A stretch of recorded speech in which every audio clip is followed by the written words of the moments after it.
Good morning, guys. The sound should work now. The app reset itself apparently, so now it's working correctly. At least the volume meter shows that it's working correctly. All right.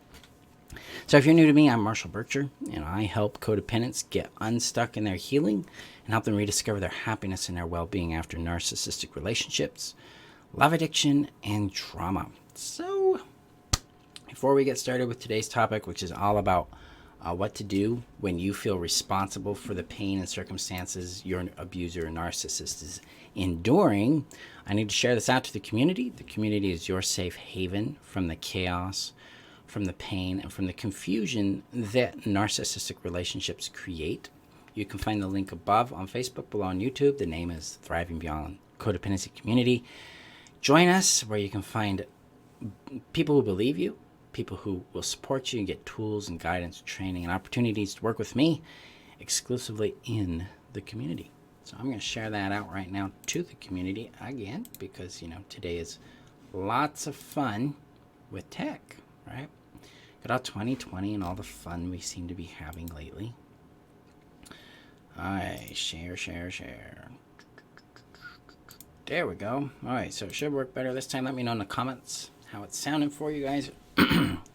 Let's jump into that topic. So what to do when you feel responsible for your abuser's pain and circumstance. So as codependents, we have a bad habit of absorbing other people's feelings and other people's consequences. We have a habit of projecting our own discomfort onto their situation, assuming that they feel the same way, and assuming that they would want to be rescued. And most of the time, if you're dealing with a narcissist, they do. If you're dealing with someone who is really wrestling with pain, they would want to be rescued. So sometimes it makes sense. It can be like this factor of like, okay, yeah, maybe they want to be rescued. This is a no-no, okay? Rescuing is a violation of boundary. It's a violation of personal autonomy. It's a violation of personal choice and power, okay? When people make choices, they inherit a consequence with that choice. And that consequence is going to teach them something if they're open to the lesson. Now, when it comes to narcissists or abusers, these people are not hapless or helpless. They chose the outcomes they're getting, okay? So a lot of times, one of the big rubs when it comes to narcissistic parents is that the parent is usually by the end of their life highly isolated, very alone. And the codependent child feels responsible for that abandonment, that they perceive it as abandonment, number one. And they feel responsible for the loneliness of their narcissistic parent. Right, here's the trick. The narcissistic parent earned that. They created that. They created the outcome of being alone by their toxic behavior. And the only reason they're not learning any lessons from it, a couple of reasons, but one of them is the enabling. It's the cushion we place between them and the consequence. And we got to be really conscious about this. They need to inherit the consequence of their choice. They need to suffer the pain of their choice so that they might wake up. They probably won't because they'll feel like they're a victim of the world because the world doesn't understand them and they're entitled to something.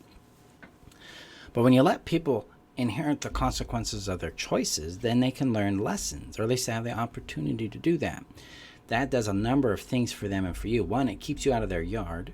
Two, it keeps you in your yard. Three, it reinforces your well-being and your autonomy because you have the right to have a good life, to be healthy, to be happy, and while other people don't have that. See, it's not about fairness, it's not about equality, it's about life. And a lot of times, especially the abusive, narcissistic people, the results that they're enduring are a product of the choices they've made and the actions they've taken. We've got to let them have that, guys. We've got to get out of the way because it's not our job. It's theirs. Their life is separate from yours. And so you can step back and put a little check in here and go, is it possible that I'm projecting my feelings onto their situation? Am I projecting my sense of abandonment onto their aloneness? And that's another big factor there because a lot of times, especially for children of narcissistic parents, we feel a huge sense of abandonment from the parent. And so when the parent is not, they're in a really painful situation, they're highly isolated or alone because of their choices and their actions, we look at it from the angle of abandonment, which is incorrect. This is a consequence they earned by the way they treat people. So they're not abandoned. They have pushed people away. They've driven people away. They're the perpetrator in this. They're the cause of their situation.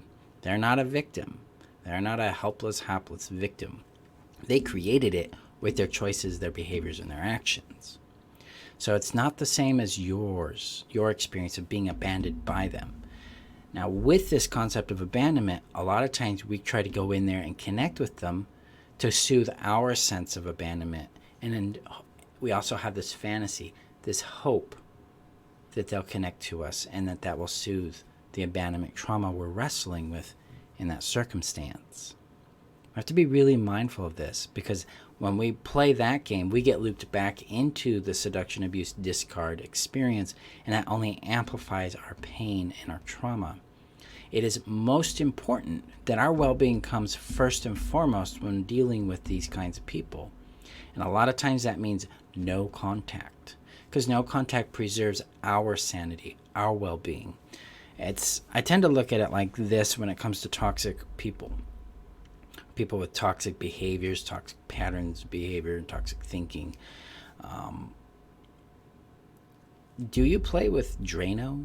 Do you drink just a little bit every day? Right? Do you go out and play with radioactive things? Do you play with poisonous snakes, scorpions, things like that?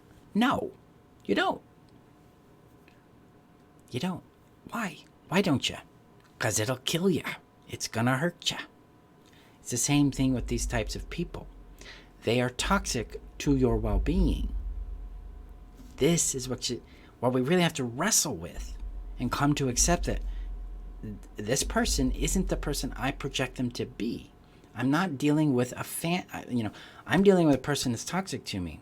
I've got to acknowledge my fantasy that they might be this thing, but in reality, I have to look at the persistent patterns of behavior and how they feel and how they treat me. And I need to make a judgment from there about what to do. And I don't say this lightly. I've been through this numerous times with my parents. As my parents have made themselves destitute, homeless. They lived in a car, starved to death. One of them, stepmother, had a severe illness, and then we didn't find out until things got really, really bad. These are choices they made, though, because they drove away their children. They drove away the support of their friends because of their toxic behaviors. And it sucked. It was scary. It was hard. But my peace of mind was preserved because I didn't involve myself in a way that would have harmed myself with their situation. They had to inherit the consequences of their choices. And it really rubs. It's not an easy thing. But when we realize that these people tend to be of the emotional maturity level of a 3-year-old, and I don't mean that insultingly, I mean that's literally how they behave, then we can realistically approach this and go, oh, you're a 3-year-old, now you're going to live with your consequence. Now, they're not ignorant like a 3-year-old. They know what they're doing, and they know they have choices. They just want to manipulate options and people so that they don't have to deal with the consequences of their choices and actions, and so that they can be rescued because they feel entitled to not have to deal with consequences in their life. That's where their victimhood comes from. So if you're wrestling with feelings about responsibility for their outcomes, you need to turn towards you, and you need to start asking yourself some hard questions like, is it possible I'm projecting my pain onto their situation? Is it possible that I'm taking responsibility for something that I didn't do or choose? Is it possible that I'm projecting a fantasy onto them? If I could, would I give back to them the responsibility for their outcomes? If you wrestle with guilt around this, or even shame around it, is it possible, or you can ask yourself this question, if I could, would I give back that shame and guilt to the person who gave it to me? Give yourself a chance to go beyond the responsibility for their choices and find out what you really feel. Because you might feel sad and scared for them, but you might also feel a little indifferent too. You're like, You know, it just kind of sucks, but you knew better. You're an adult. We really have to bring them into an accurate focus. These are adults. They're not ignorant little 3-year-olds. They've had decades of chances and opportunities to learn, and they continue to not learn. It sucks. It sucks to be you. Maybe you'll learn this time. This is where, I mean, you've learned your lessons. You keep hitting the wall. You keep hitting, reality keeps, confronting you. The ground shows up when you fall. Own it. You're owning it. You're changing things. They can too. So it's important for us to give people their space, to get out of their yard and let them confront the things they create in their yard so that they can potentially learn from it. So I'm going to check the comments here. Okay, yep, thank you, Kaya. And it sounds like it's working. Hi, Pamela. Yep. When I make it, Robin says, when I make a choice to leave that environment, sometimes I wonder if I'm abandoning them. No. Let's talk about abandonment. So abandonment has to do with capability and not with commitment. Okay, so a child has, at certain ages, a child doesn't have the ability to meet their own needs, right? They can't go out and get a job. They don't have skills that would make them money. They don't understand the world, right? So if you're dealing with a 1-year-old, what are they going to do, right? They can't survive without you. Now, if you're dealing with a 17-year-old, well, they have skills, they have capability, and they have the wherewithal to start making their own way, right? But if you're dealing with a peer-to-peer relationship, meaning another adult to an adult, this is a capable adult that doesn't have some sort of mental impairment or severe physical impairment that prohibits them from being able to function and take care of themselves, then you're not abandoning them if you leave. Because adult relationships are conditional. Peer-to-peer relationships are based on consent and not on obligation or eternal commitment. They're based on a choice. So there's something you choose, which means you have the right to choose differently down the road. So leaving relationships is a normal, healthy function in response to relationships that don't work. Whether they're toxic or not, if it's not working for you, it's not working for you, and that's just life. If you've tried to work it out and you guys are just incompatible, cool. Move on. Go develop a relationship with someone who is more compatible, right? That's leaving someone. That's just ending a relationship. That's a normal function in life. That's not abandonment. Because a person's well-being isn't intrinsic or isn't innately dependent on you because they're not your child. They have skills and capability to go out and meet their needs and do their thing because they're a grown-ass adult. We have to stop making these people weak in our minds. They're not weak.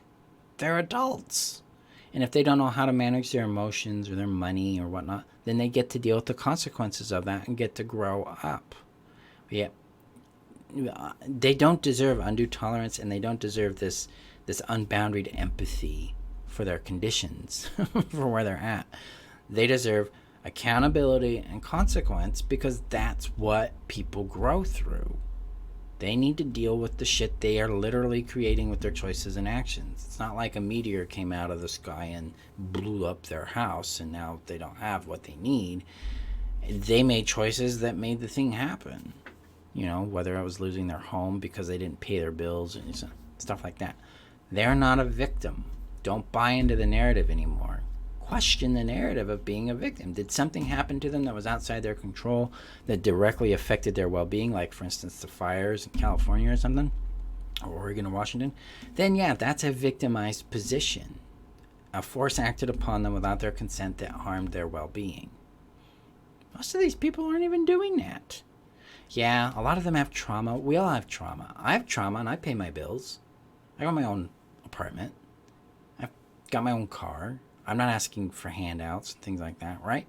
You're doing the same thing. You got trauma and you're out there treating people with kindness and being gentle and being mindful of things. So trauma is not a reason for their behavior. Entitlement is the reason for their behavior. They think that they deserve something that they haven't earned. So, yep, it is. Thank you, Robin. Yeah, it is a challenging topic, but it's something really important we have to confront all the time. Am I interfering with the growth and lessons of this person? Am I getting in the way? Am I in their yard? Do I need to get out of it and let them make their choice? This is how we raise children that become capable adults. When my children have a challenge, I'm like, cool, let's talk about it. How do you feel about it? What's going on for you? What options can you see here? What makes sense to you? What do you need here?